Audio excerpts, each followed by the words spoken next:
दोस्तों, तीर्थकर medical college में 7 महीने की एक बच्ची का जन्म हुआ था और उसके माता पिता उसके जन्म से बहुत ज़्यादा खुश थे क्योंकि बहुत परिश्रम से उस बच्ची का जन्म हुआ था। उसकी तबीयत अचानक खराब हो जाती है और तबीयत खराब होने के बाद उसके माता पिता उसको कई हॉस्पिटल में लेकर जाते हैं, लेकिन इसी दौरान ऐसी क्या घटना घट जाती है जिसकी वजह से अपनी की बेटी को जिंदा दफनाने पर एक पिता मजबूर हो जाता है। दोस्तों, ये बात है जनवरी 2014 की। मुरादाबाद जिले के गुरेठा गांव में 2 व्यक्ति जाते हैं और उनमें से एक व्यक्ति के गोद में एक छोटा सा बच्चा होता है और वो बोलता है कि तीर्थकर महावीर मेडिकल कॉलेज में मेरी पत्नी ने एक बच्चे को जन्म दिया था।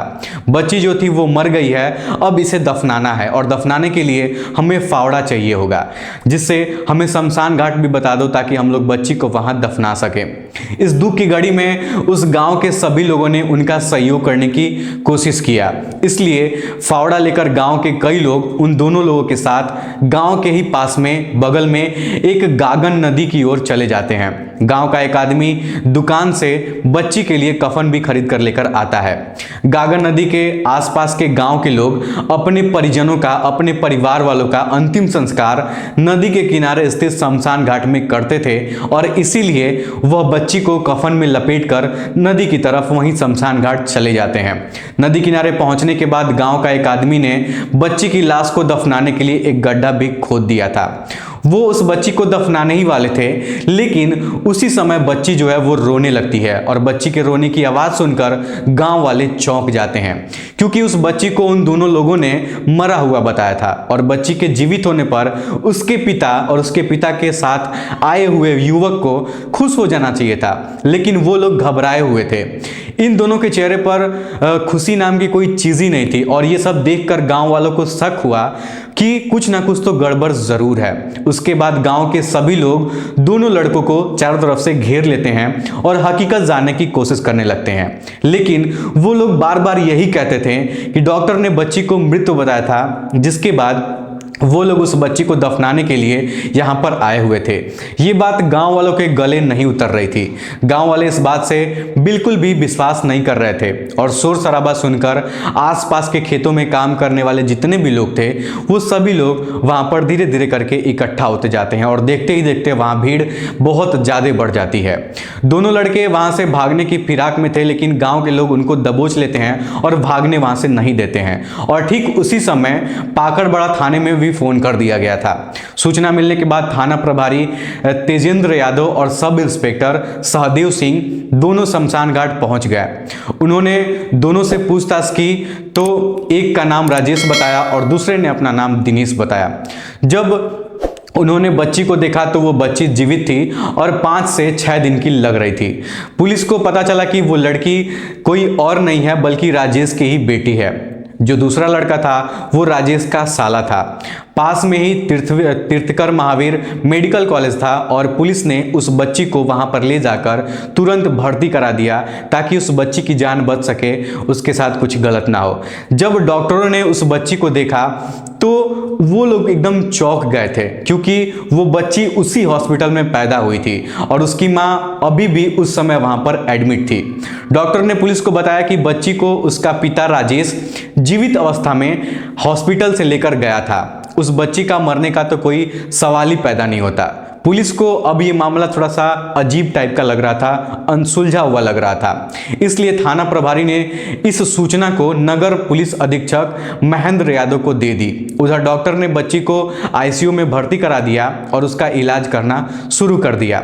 नगर पुलिस अधीक्षक महेंद्र भी थाना पाकबड़ा गांव पहुंच जाते हैं और थाना प्रभारी ने राजेश से जब पूछा तो बच्ची को जिंदा दफन करने के पीछे एक चौंकाने वाली कहानी जो है वो सामने आती है। ये कहानी वाकई में माता पिता के लिए दिल दहला देने वाली है। आप लोगों को ये कहानी पूरा सुनना चाहिए।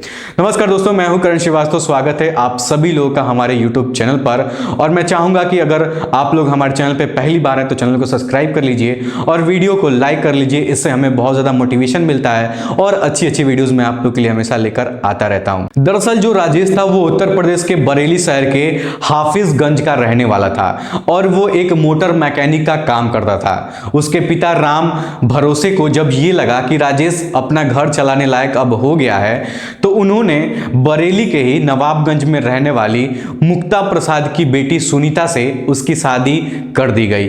शादी हो जाने के बाद राजेश के खर्चे बढ़ जाते हैं, इसलिए राजेश कहीं दूसरी जगह अपनी नौकरी ढूंढने के लिए लग जाता है। इसी दौरान उत्तरांचल के रुद्रपुर के शहर में एक फैक्ट्री में उसको नौकरी मिल जाती है। उस फैक्ट्री में बाइक का चैन बनाने का काम होता था।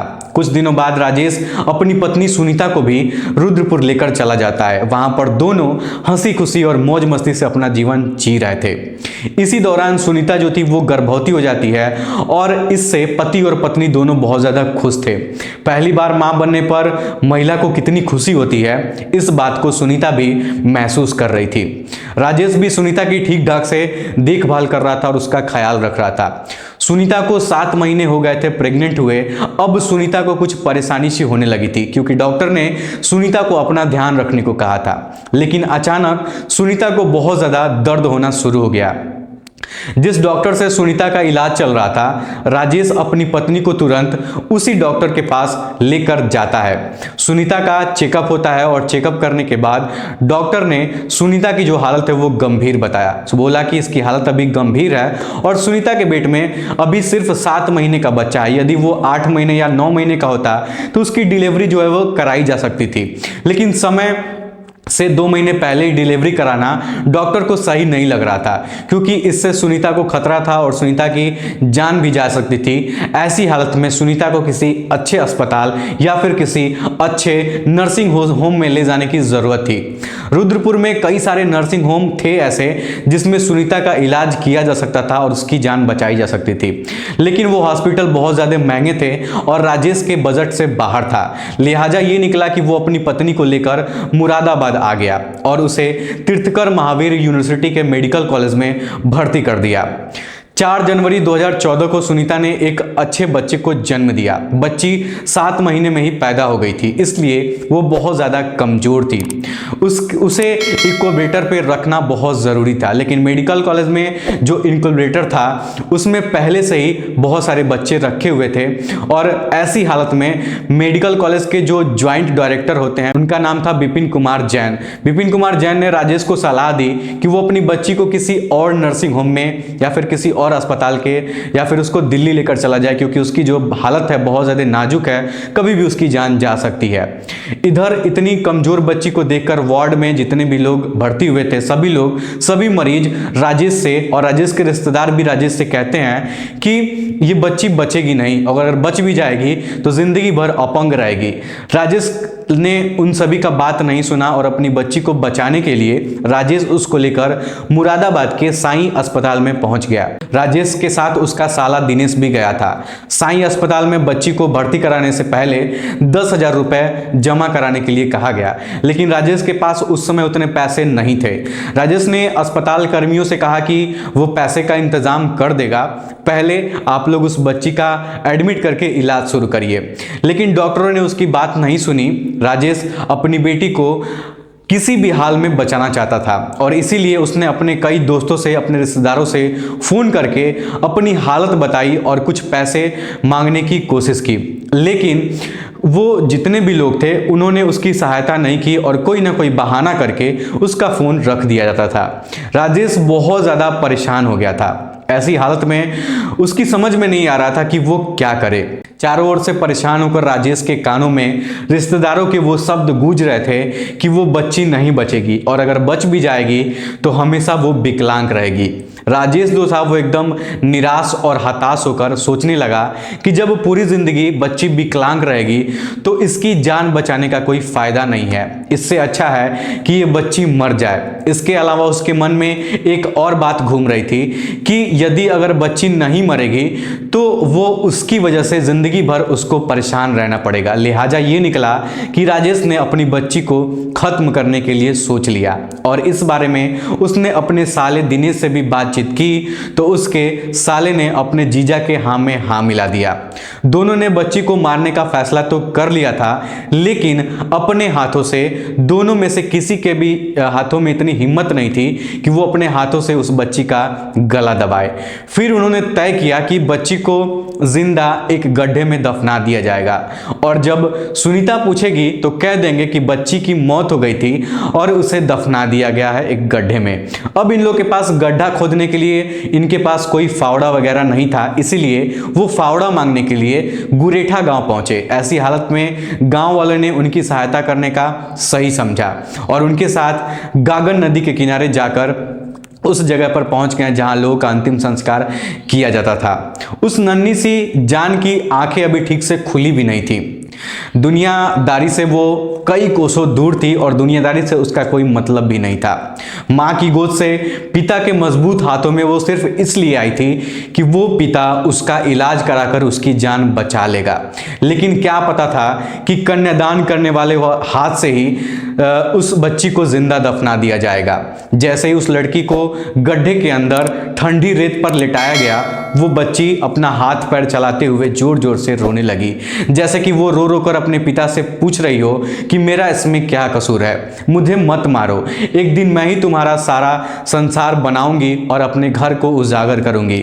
लेकिन उस समय बच्ची का पिता बहुत ज़्यादा मजबूर था और उस मजबूरी में ही वो अपने बच्ची को जिंदा दफनाना चाहता था। अचानक बच्ची की आवाज़ सुनकर राजेश और दिनेश घबरा गए। वो सोचने लगे कि काश सिर्फ 2 मिनट अगर बच्ची और नहीं रोती तो शायद ये बात किसी को नहीं पता चलता। उसकी आवाज़ सुनकर गांव वाले चौंक गए और उन्होंने पुलिस को बुलाया। दोनों से पूछताछ के बाद पुलिस ने उन्हें कोर्ट में पेश किया और कोर्ट में पेश करने के बाद उनको जेल भेज दिया गया।